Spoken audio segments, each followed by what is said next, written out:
મુંબઈમાં હવે થોડાક સમયની અંદર બીએમસીના ઇલેક્શન્સ છે, જેના કારણે એકબીજાના ઘોર વિરોધી રાજ ઠાકરે અને ઉદ્ધવ ઠાકરે પોતાના અસ્તિત્વને બચાવવા માટે હાથ મિલાવ્યા છે. હવે બેઉ જણ ગુજરાતીઓ માટે ગમે તેવા નિવેદનો કરી રહ્યા છે. થોડાક સમય પહેલા રાજ ઠાકરેએ સરદાર પટેલ અને મોરારજીભાઈ દેસાઈ પર ટિપ્પણી કરી હતી, તો હવે ગુજરાત બીજેપીએ આ બાબતે પ્લેટફોર્મ એક્સ પર ટ્વીટ કરીને વિરોધ નોંધાવ્યો છે. આ પછી હવે ઉદ્ધવ ઠાકરેનું નિવેદન બહાર આવ્યું છે, જેમાં તેઓ ગુજરાત વિશે બેફામ નિવેદનબાજી કરી રહ્યા છે. નમસ્કાર, જમાવટ સાથે હું છું પાર્થ.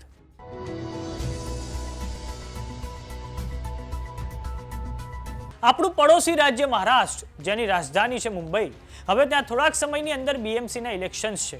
ત્યારે પોતાની રાજકીય નાવને બચાવવા માટે, પોતાના રાજકીય અસ્તિત્વને બચાવવા માટે એકબીજાના ઘોર વિરોધી ઉદ્ધવ અને રાજ ઠાકરે હાથ મિલાવ્યા છે. હવે બંને જણ ગુજરાતીઓ વિશે બેફામ નિવેદનબાજી કરી રહ્યા છે. થોડાક સમય પહેલા મહારાષ્ટ્ર નવનિર્માણ સેનાના વડા રાજ ઠાકરે સરદાર પટેલ અને મોરારજી દેસાઈ પર ટિપ્પણી કરી હતી. હવે તેને લઈને ગુજરાત બીજેપીએ પ્લેટફોર્મ એક્સ પર ટ્વીટ કરીને ઝાટકડી કાઢી છે. આ ટ્વીટમાં લખવામાં આવ્યું છે કે વિનાશ કાળે વિપરીત બુદ્ધિ, લોહ પુરુષ સરદાર વલ્લભભાઈ પટેલનું અપમાન એ રાજ ઠાકરેની નિમ્ન કક્ષાની માનસિકતા દર્શાવે છે. જનતા દ્વારા જેમને વારંવાર નકારવામાં આવ્યા છે, તેઓ હવે ક્યારેક ભાષાના નામે તો ક્યારેક પ્રાંતવાદના નામે પોતાની ડૂબતી રાજકીય જમીન બચાવવા નીકળ્યા છે. પરંતુ જનતા આવી સંકુચિત અને વિભાજનકારી માનસિકતા ક્યારેય સ્વીકાર કરશે નહીં. જય જય ગરવી ગુજરાત, જય મહારાષ્ટ્ર.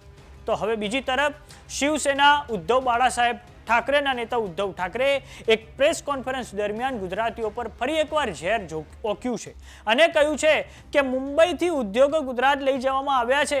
કેટલાક લોકોને મુંબઈ આંખમાં કણાની જેમ ખટકે છે.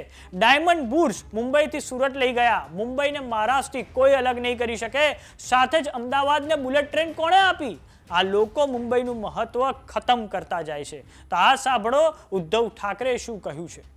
लेकिन मुंबई का महत्व खत्म तो होते तक नहीं जा रहे वो, और इसलिए मुंबई में जितने सारे उद्योग थे, अन्य सारे वित्तीय ऑफिस भी थे, आर्थिक केंद्र, वो सारे गुजरात कौन लेके गया? यही लोग लेके गए ना. तो मुंबई तो महाराष्ट्र से कोई अलग नहीं कर सकता. जो भी करेंगे हम उनके टुकड़े करेंगे, ये तो मैं खुलेआम बोलता हूं. लेकिन साथ ही साथ ये भी नहीं हम होने देंगे कि मुंबई का जो महत्व है, मुंबई मेरे महाराष्ट्र की, अपने महाराष्ट्र की राजधानी है, साथ ही साथ देश की आर्थिक राजधानी मानी जाती है. और यही जो उसका महत्व है, कुछ लोगों के आंखों में वो चुभता है. वो तो वो सारी बातें चुरा कर फिल्म इंडस्ट्री कहाँ लेके जा रहे थे, कौन लेके जा रहा था? मैं, ये क्या सच्चाई नहीं है?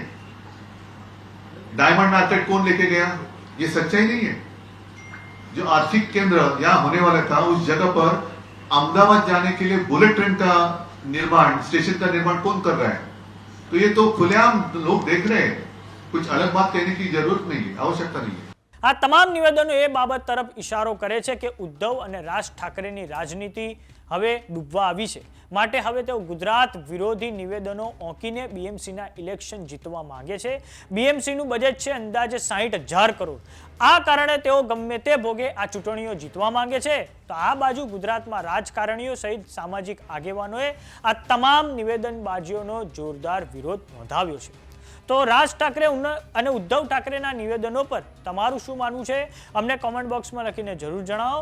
જો તમે અમને યુટ્યુબ પર જોઈ રહ્યા તો સબસ્ક્રાઇબ કરો. જો તમે અમને ઇન્સ્ટાગ્રામ અને ફેસબુક પર જોઈ રહ્યા તો ફોલો કરો. નમસ્કાર.